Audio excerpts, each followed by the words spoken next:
Ladies and gentlemen, history is often said to be the record of the winners. That's why, when we think of the era of imperialism, the time when Western powers were swallowing the world whole, we usually imagine indigenous peoples collapsing helplessly before overwhelming firepower. But that is a massive delusion. Today's story isn't about victims. It's about the venomous resistance that grabbed the throats of giants, like the British Empire, France, and the United States, dragging them into the mud and carving a primal fear of defeat into their souls. We aren't just talking about bravery. We're talking about warriors who ate the hearts of their enemies, strangled them from the shadows, and ensured that Westerners would wake up, screaming from nightmares for decades. Welcome to the site of these brutal, desperate, and shocking victories. First, let's travel to the year 1879, under the scorching sun of Africa. At that time, the British Empire, the empire on which the sun never sets, was brimming with confidence. Their opponent, the Zulu.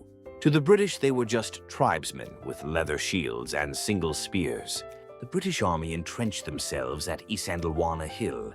Armed with the latest Martini Henry rifles, they laughed and said, "We'll turn those savages into honeycombs," before they even get close. But they overlooked one terrifying fact: the Zulu were not just a tribe. They were a massive killing machine perfected by the military genius Shaka Zulu. The Zulu tactic, known as the Horns of the Buffalo, involved flanking the enemy from both sides in a pincer movement. In those few short seconds while the British were reloading their rifles, the Zulu warriors charged, utterly indifferent to death. Even when a comrade's head was blown off by a bullet, they kept running, covered in that spray of blood. When the distance finally closed, the battlefield turned into a literal hell. Every time the Ekwa, the short Zulu stabbing, spear pierced a British chest, the pride of the British Empire was ripped to shreds.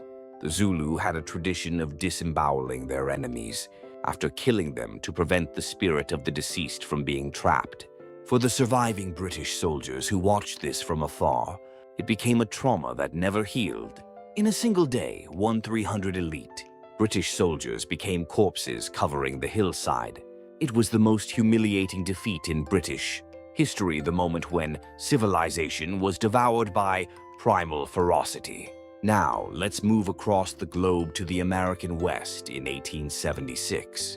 Lieutenant Colonel Custer, hailed as a hero of the U.S.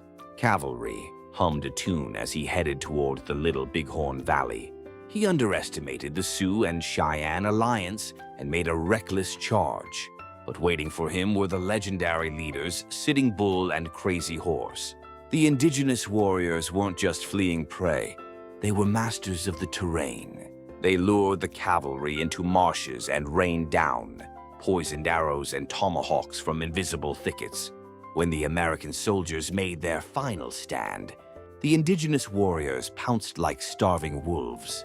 Records showed that not a single member of Custer's immediate command survived. The aftermath was gruesome. Indigenous women reportedly pierced the ears of the fallen soldiers with needles, saying, "Listen well to our warnings, even in the afterlife." This defeat sent shockwaves through the entire nation, forcing Americans to confront the raw terror hidden behind the facade of westward expansion. However, perhaps the most bizarre and chilling resistance occurred at the Battle of Adwa in Ethiopia. In 1896, Italy invaded Ethiopia, the only African nation that had not been colonized, assuming it would be an easy win. The Italians brought modern cannons and machine guns, but Emperor Menelik II of Ethiopia was a brilliant strategist who had studied European weaponry. He gathered hundreds of thousands of troops in total silence. When the Italians got lost in the rugged terrain, they were suddenly met by a frenzied Ethiopian legion, charging while chanting biblical verses. After the battle, the Ethiopians left a horrific souvenir for the captured Italian soldiers and the local collaborators who helped them. They amputated the right hands and left feet of the traitors. European newspapers were horrified. The so-called civilized Europeans had been mutilated and driven out of the heart of Africa. This defeat led to the collapse of the Italian government, and Ethiopia remained a legend, the only nation to successfully repel the wave of imperialism in Africa. The terror didn't stop there. In the late 19th century, in the kingdom of Dahomey in West Africa, there was a special unit that struck fear into the hearts of Western soldiers, the Amazons, an all-female warrior corps. When the French army first encountered them, they mocked them, saying, "Are they sending girls with knives?" That mockery quickly turned into screams. The Dahomey Amazons underwent such intense training that they became almost immune to pain. They trained by running through thorn bushes with their bare skin, and proved their loyalty by decapitating captives alive in front of their king. A French soldier's diary contains this chilling entry. At night, you can hear a woman's laughter in the jungle. The next morning, the head of the sentry is sitting right in front of the tent. In close quarters combat, these women would bite the throats of French soldiers and gouge out eyes with their fingernails. Though they were eventually conquered due to the sheer difference in firepower, French veterans reportedly winced at the mere sight of a Dahomey woman's gaze. Long after the war ended, finally, we cannot omit the story of the Maori of New Zealand. In the late 19th century, the British Army was frustrated every time they attacked the Maori. Wooden fortresses known as pa, the Maori built ornate forts on the surface, but created massive, sophisticated underground bunker systems beneath them. When the British poured cannon fire onto the forts, the Maori hid underground. The moment the shelling stopped and the British began climbing the walls, the Maori would pop up from the earth and skewer the soldiers' feet with long spears. Even more terrifying was the haka. Before a battle, the Maori would perform this dance, sticking out their tongues, bulging their eyes, and contorting their muscles. It shattered the morale of the British soldiers. The Maori also had a tradition called mokomokai, where they preserved the heads of their enemies. British officers had to fight the daily psychological horror of knowing their own heads might end up as taxidermied trophies on a shelf. Do you see the common thread here?